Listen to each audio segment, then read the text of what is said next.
Hello everyone, this is Ram Bishnoi and today we are going to discuss about class 8 SST Social Science worksheet number 2। ये हमारी 16 जुलाई 2021 की worksheet रहेगी। आज की हमारी वर्कशीट भी काफ़ी इजी और इंटरेस्टिंग रहने वाली है, जिसमें हम डिस्कस करेंगे सिविक्स का एक basic topic, formation of state government, यानी कि स्टेट गवर्नमेंट कैसे बनती है। जो राज्य की सरकार होती है, जैसे आपने देखा होगा हर एक राज्य की अपनी सरकार होती है, तो गवर्नमेंट बनती कैसे, कौन उनको चुनता है, कैसे चुनता है और किस पार्टी की सरकार बनेगी, ये कैसे डिसाइड होता है, क्या टॉस होता है या कोई और तरीका है, वो सब कुछ हम आज की इस वर्कशीट में समझने की कोशिश करेंगे। लेट्स बिगिन, चलिए शुरुआत करते हैं। As you have read in the previous classes that every state of India there is a legislative assembly, यानी कि हर एक स्टेट की एक अपनी लेजिस्लेटिव असेंबली होती है, स्टेट असेंबली होती है। अब ये स्टेट असेंबली क्या होती है? जैसे पार्लियामेंट है पूरे देश के लिए, ओके, वैसे ही हर एक स्टेट की एक पार्लियामेंट कह लीजिए, मिनी पार्लियामेंट, उसको हम कहेंगे स्टेट असेंबली। ओके, अब स्टेट असेंबली में कौन होता है? अब पार्लियामेंट में कौन चुनते हैं?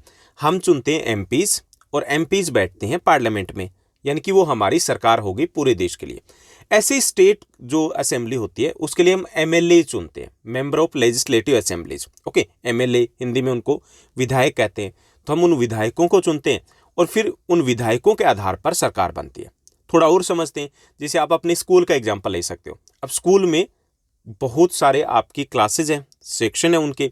अब हर एक सेक्शन से हम मॉनिटर चुनेंगे, जो उस क्लास के बच्चे हैं, उस सेक्शन के बच्चे, वो अपना मॉनिटर चुनेंगे। अब वो मॉनिटर चुनेंगे, वो आपका हो गया एक तरीके से एमएलए, ठीक है, वो क्या हो गया? एमएलए। जो जैसे 3 सेक्शन है, क्लास 6 में 3 सेक्शन है, तो हर एक सेक्शन ने अपना एक चुना, रिप्रेजेंटेटिव मॉनिटर चुना, वो हो गया आपका एमएलए। और फिर तीनों जो सेक्शन है, एक क्लास तो एक ही हुई ना 6, उन्होंने एक ही मॉनिटर चुनेंगे, तो हो गया आपका एमपी, वो हो गया सेंट्रल गवर्नमेंट के लिए। ओके, तो यहाँ पे जो हर एक स्टेट है इंडिया का, उसकी अपनी एक लेजिस्लेटिव असेंबली है, एक स्टेट असेंबली है। Each state is divided into the many constituencies. जो कॉन्स्टिट्यूएंसीज क्या होती है? जैसे पूरा स्टेट है, अब पूरे स्टेट में से हमें एमएलए चुनने हैं, तो इलेक्शन के पर्पज से उसको कुछ एरियाज में डिवाइड कर दिया जाता है। ओके, उनको हम बोलते हैं इलेक्शन कॉन्स्टिट्यूएंसीज। ओके, और हर एक एरिया से एक रिप्रेजेंटेटिव चुना जाता है। जैसे दिल्ली की बात करें तो पूरी दिल्ली को, जो दिल्ली है, उसको 70 इस प्रकार की कंस्टिट्यूएंसीज में डिवाइड किया गया। ओके, तो हम 70 एमएलए चुनते हैं। जैसे आपकी पूरी स्कूल है, तो 6 to 10 क्लास की बात की जाए, हर क्लास में 3 सेक्शंस है, मान लीजिए, सपोज कर लीजिए, तो ये हो गई आपके स्कूल की कंस्टिट्यूएंसीज, जहाँ से आप एक एक रिप्रेजेंटेटिव चुनोगे। तो यहाँ समझिए कि पहली चीज़ हमने समझी कि हर एक स्टेट की अपनी स्टेट असेंबली होती है, और हर एक स्टेट को डिवाइड किया जाता है काफ़ी सारी इलेक्शन कंस्टिट्यूएंसीज में। कितनी सारी? डिपेंड करेगा उस स्टेट का साइज़ कितना है। जैसे हरियाणा की बात करें तो वहाँ 90 इलेक्शन कंस्टिट्यूएंसीज है, पंजाब की बात करें तो 117 है, दिल्ली की बात करें तो 70 है। डिपेंड करेगा उसके साइज़ के ऊपर, डिपेंड करेगा वहाँ की पॉपुलेशन कितनी है। Okay, from each constituency a representative is elected by the eligible people. Okay, जो जितनी भी ये निर्वाचन क्षेत्र है, जिनको कंस्टिट्यूएंसीज बोलते हैं, इलेक्शन कंस्टिट्यूएंसीज, यहाँ से एक रिप्रेजेंटेटिव चुना जाएगा। ओके, कौन चुनेगा? Eligible people. एलिजिबल कौन से होते हैं? सभी नहीं चुनते, एलिजिबल पीपल। एलिजिबल मतलब जिसका वोट बना हुआ है। अब वोट किसका बनता है? वोट उसका बनता है, जैसे कौन वोट डाल सकता है इंडिया में अगर बात करें, ही और she must be Indian citizen. पहली चीज़ वो भारतीय होना चाहिए। ओके, एंड उनकी जो एज है 18 ईयर्स या अबोव 18 ईयर्स होनी चाहिए, एंड ही और she must not be of unsound mind और बैंकक्रफ्ट, यानी कि वो पागल नहीं होना चाहिए, दिवालिया नहीं होना चाहिए। ओके, यानी वो भारत का होना चाहिए, उसकी एज 18 या 18 वर्ष से अधिक होनी चाहिए। ओके, और वो पागल या दिवालिया ना हो, तो वो डाल सकता है। तो वो सभी लोग जो उस कंस्टिट्यूएंसीज में आएंगे, वो उसको वहाँ पे वोट डालेंगे, और वोट डाल करके अपने रिप्रेजेंटेटिव को चुनेंगे। Okay, so from each constituency a representative is elected by the eligible people who become member of legislative assembly और एमएलए। और जिसको चुनेंगे वो एमएलए कहलाएगा, या फिर उसे मेंबर ऑफ लेजिस्लेटिव असेंबली कह सकते हैं। हम हिंदी में बोलते हैं विधायक, वो वहाँ का विधायक बन जाएगा। In election people contest on the behalf of the various political parties. इसमें जो इलेक्शन होते हैं, आपने देखा होगा बहुत सारे कैंडिडेट खड़े होते हैं उसमें इलेक्शन में, तो ज़्यादातर जो कैंडिडेट होते हैं वो किसी पॉलिटिकल पार्टी के बिहाफ पर चुनाव लड़ते हैं। ओके, इलेक्शन लड़ते हैं, उसी का सिंबल वो यूज करते हैं। जैसे आम आदमी पार्टी आपने दिल्ली में देखा है, कांग्रेस पार्टी, बीजेपी, तो उनके इलेक्शन सिंबल वाले कैंडिडेट थे।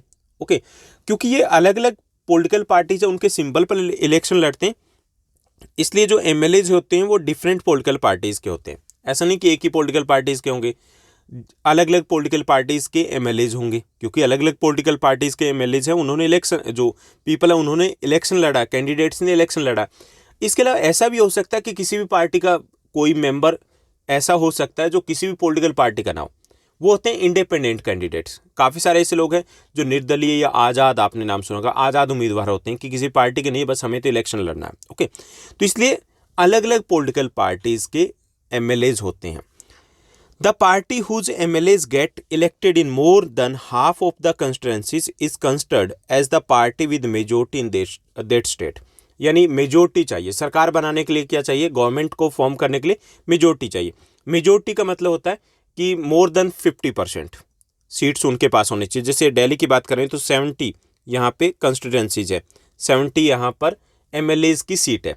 अब किसी को सरकार बनानी हो, गवर्नमेंट बनानी है, तो कितनी सीट चाहिए, 35 तो हाफ हो गई, हाफ से एक चाहिए, यानी कि 50% से एक ज़्यादा चाहिए, तो कितनी चाहिए, 36। ओके, यानी कि ये 36 वो आंकड़ा है जो चाहिए दिल्ली में गवर्नमेंट बनाने के लिए। ओके, तो जिस पॉलिटिकल पार्टी को इतनी सीटें मिल जाएगी या इससे ज़्यादा मिलेगी तो हम उसे कहेंगे कि उसके पास मेजोरिटी है। और जिसके पास मेजोरिटी है वो क्या करेगी, वो पार्टी सरकार बनाएगी।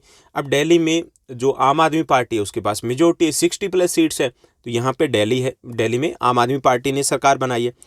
The party getting the majority is called the ruling party. जिस पार्टी को मेजोरिटी मिलती है वो पार्टी क्या कहलाती है, वो रूलिंग पार्टी कहलाती है। और all other parties are called opposition party. बाकी जो पार्टीज होती है उनको ओपोजिशन पार्टी कहेंगे। जैसे नेशनल लेवल की बात करें तो बीजेपी है वो रूलिंग पार्टी है, कांग्रेस पार्टी या अदर पॉलिटिकल पार्टीज है वो ओपोजिशन पॉलिटिकल पार्टीज है। दिल्ली की बात करें तो आम आदमी पार्टी है ये रूलिंग पार्टी है, बीजेपी कांग्रेस ये ओपोजिशन पार्टी है। ओके, यहाँ तक समझ में आ गया होगा, क्लियर हो गया होगा। अब यहाँ पर थोड़ा और समझने की कोशिश करते हैं। यहाँ पे दिए गए हैं हिमाचल प्रदेश के 2017 इलेक्शन के results. Okay, there is the result of 68 constituencies of the election held in 2017 in Himachal Pradesh. चलिए इसको देखते हैं। तो ये है 2017 के हिमाचल प्रदेश के इलेक्शन के रिजल्ट, और यहाँ पे दिए गए रूलिंग पार्टी और यहाँ पर दिए गए उनके एमएलएज कितने जीते हैं। ओके, कितनी सीटें उनको मिली है। बीजेपी भारतीय जनता पार्टी को 44 सीट्स मिली है आउट ऑफ 68। तो यहाँ पे मेजोरिटी मिल गई। मेजोरिटी कितनी चाहिए, 68, उसका हाफ होगा 34, 34 + 1 35 सीट चाहिए। यानी कि जिसको 35 सीट मिलेगी वो हिमाचल प्रदेश में सरकार बना सकती है। तो यहाँ पर बीजेपी के पास है 44 सीट, यानी कि बीजेपी है वो सरकार बनाएगी, गवर्नमेंट बनाएगी और वो रूलिंग पार्टी बनेगी। उसके बाद अदर पॉलिटिकल पार्टीज हैं। Indian National Congress 21 seat, Communist Party of India 1 seat and independent यानी कि who do not belong to any party, जो किसी पार्टी से बिलोंग नहीं करते, उनको 2 सीट मिली है। ये सभी जो हैं वो हैं विपक्षी दल, ऑपोजिशन पार्टी, और बीजेपी होगी यहाँ पर रूलिंग पार्टी। तो उम्मीद करता हूँ ये सब कुछ आपको अच्छे समझ में आ गया होगा। अब हम मूव करते हैं सेकंड सेगमेंट की तरफ। तो 4 इजी क्वेश्चंस दिए गए, इनके साथ साथ 2 छोटी सी और डिटेल भी दी गई जिसको हमें समझना है। यहाँ पर दिया गया कि जो स्टेट गवर्नमेंट है वो करती क्या है, ओके, और सेंट्रल गवर्नमेंट क्या करती है, थोड़ा सा हम समझ लेते हैं। The state government looks after only those works which falls under his jurisdictions. यानी कि स्टेट गवर्नमेंट अपने स्टेट का ही काम करेगी जो उसके अंडर में आते हैं। ऐसा नहीं कि यूपी की स्टेट गवर्नमेंट है वो एमपी में जाके कहेगी ये हम करेंगे, या यूपी की स्टेट गवर्नमेंट है वो दिल्ली में आकर के बताएगी, या सेंट्रल गवर्नमेंट को कहेगी कि नहीं आप रहने दो मैं कर लेता हूँ। ऐसा तो नहीं हो सकता ना। उसका अपना अपना कॉन्स्टिट्यूशन के द्वारा जो एरिया है वो डिवाइडेड है, जिनको हम सब्जेक्ट्स बोलते हैं। तो स्टेट गवर्नमेंट है वो वही वर्क करेगी जो उसके ज्यूरिडिक्शंस में आता है, उसके एरिया में आता है। Okay, for example education, health, roads, drinking water, electricity, ये उस स्टेट में ये जो काम है ये स्टेट गवर्नमेंट करेगी। In India there are 28 states and 8 union territories है, लेकिन सभी यूनियन टेरिटरीज में स्टेट असेंबली नहीं है। केवल जो 3 यूनियन टेरिटरीज है जिसमें स्टेट असेंबली है। ओके, बाकी में स्टेट असेंबली नहीं है। जैसे चंडीगढ़ है, लक्षद्वीप है, अंडमान निकोबार है, तो यहाँ पे स्टेट असेंबली नहीं है। कौन से 3 यूनियन टेरिटरीज यानी कि यूटीज में स्टेट असेंबली है, दिल्ली में है, सबको पता है, दिल्ली में है, इसके अलावा जम्मू एंड कश्मीर में है, पुदुचेरी यानी कि पांडिचेरी में है। तो इन 3 यूटीज में स्टेट असेंबली है और सभी स्टेट्स जो हैं उनमें भी अपनी स्टेट असेंबली है। ओके, उसके साथ साथ यहाँ पे दिया गया कि सेंट्रल गवर्नमेंट क्या करती है।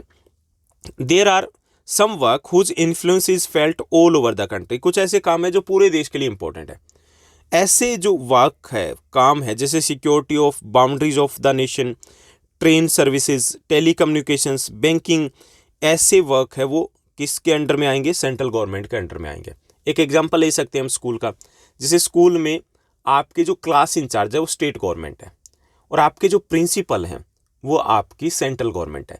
अब जैसे आपकी क्लास के डिसीजन है, कौन सा स्टूडेंट कहाँ बैठेगा, रोटेशन कैसे चलेगी, कौन मॉनिटर बनेगा, अगर आप अब्सेंट रहते हो तो क्या करना होगा, ये सब कुछ डिसाइड करेगी आपकी स्टेट गवर्नमेंट यानी कि आपके क्लास इंचार्ज। जबकि स्कूल लेवल के डिसीजन किसके पास क्या चार्ज होगा, कब कौन सा फंक्शन कैसे ऑब्जर्व सेलिब्रेट होगा, ओके, ये सब कुछ डिसाइड करेंगे प्रिंसिपल, यानी कि क्योंकि वो स्कूल लेवल के डिसीजन है, बड़े लेवल के, तो पूरे स्कूल के डिसीजन लेंगे प्रिंसिपल, और जो आपके क्लास के डिसीजन है वो लेंगे आपके क्लास इंचार्ज, वो स्टेट गवर्नमेंट होगी। तो आपके सब कुछ क्लियर हो गया होगा, अच्छे समझ में आया होगा। अब हम क्वेश्चन आंसर्स को देखते हैं। यहाँ पर फर्स्ट जो हमारा क्वेश्चन दिया गया, फर्स्ट क्वेश्चन है हमारा, what will be the minimum number of elected members required by political party to get majority in the state. यानी ये जो क्वेश्चंस दिए गए ये हिमाचल प्रदेश के जो डेटा दिए गए उस पर बेस्ड है, उसके अकॉर्डिंग हमें आंसर देने। तो पहला जो क्वेश्चन है ये पूछा जा रहा है कि हिमाचल प्रदेश में गवर्नमेंट बनाने के लिए मिनिमम कितने MLAs की नीड होगी। तो ये मिनिमम चाहिए वहाँ पे 35, 68 सीट्स है, 50% हो गया 34, 50% +1, एक ज़्यादा चाहिए तो वो 35 मेंबर्स है, उनकी रिक्वायरमेंट होगी, नीड होगी। उसके बाद सेकंड है, which of the parties mentioned above will form the government in the state. State में कौन सी पॉलिटिकल पार्टी वो गवर्नमेंट बनाएगी, तो वो होगी भारतीय जनता पार्टी, बीजेपी, क्योंकि 44 सीट्स है इनके पास और मेजोरिटी चाहिए 35 की, तो ईजिली ये गवर्नमेंट बना पाएंगे। Now let's move to the third question. जो हमारा थर्ड क्वेश्चन दिया गया, थर्ड क्वेश्चन में पूछा गया है कि विच पार्टी और parties mentioned above will be called the opposition party. कौन सी पार्टी या पार्टीज है वो अपोजिशन पार्टी कहलाएगी। ओके, ऊपर हमने देखा कि बीजेपी के पास तो मेजोरिटी है, बाकी सभी पॉलिटिकल पार्टीज अपोजिशन पार्टी होगी, जैसे Indian National Congress, communist Party of India, ये अपोजिशन पॉलिटिकल पार्टीज है। उसके बाद नेक्स्ट जो दिया गया, फोर्थ जो क्वेश्चन दिया गया, how many seats of MLAs are there in Delhi legislative assembly. Delhi legislative assembly की बात करें, दिल्ली स्टेट असेंबली की बात करें तो यहाँ कितनी सीट्स है, तो यहाँ पे 70 सीट्स है और मेजोरिटी के लिए कितनी चाहिएगी, 36 सीट्स चाहिएगी। ओके, आपके लिए भी एक क्वेश्चन है, आपको बताना है हमारी कंट्री में, हमारे देश में कितनी यूटीज है, यानी 28 स्टेट्स है, सबको पता है। यूनियन टेरिटरीज कितनी है, अगर आपको पता है तो कमेंट करके ज़रूर बताइएगा। अगर आपको ये वर्कशीट, आज की वीडियो अच्छी लगी तो इस वीडियो को लाइक और शेयर करना मत भूलिएगा। ऐसे ही हमारे साथ बने रहिएगा। आप हमारा टेलीग्राम का चैनल भी ज्वाइन कर सकते हो, क्योंकि कई बार आपको नोटिफिकेशन नहीं मिल पाते, लेकिन वीडियो जैसे ही पब्लिश होती है मैं टेलीग्राम के ऊपर शेयर करता हूँ। दूसरी अच्छी बात है, वहाँ पर आप अपने कमेंट्स के साथ अपने क्वेश्चंस को, अपने डाउट्स को भी पूछ सकते हो, मेरे से पर्सनली कॉन्टैक्ट कर पाओगे। कैसे ज्वाइन कर सकते हो, आप सर्च कीजिए, डिस्क्रिप्शन बॉक्स में लिंक दिया गया है। अगर वो लिंक कुछ मोबाइल फ़ोन में वर्क नहीं करता है तो आपको ज्योग्राफी गुरु लिखना है, जैसा कि स्क्रीन के ऊपर है, एक साथ लिखिए, सर्च कीजिए, ज्वाइन कर लीजिए, बस इतना ही करना है। आज के लिए बस इतना ही। Thank you, bye bye, have a nice day. मिलते हैं नेक्स्ट वीडियो में।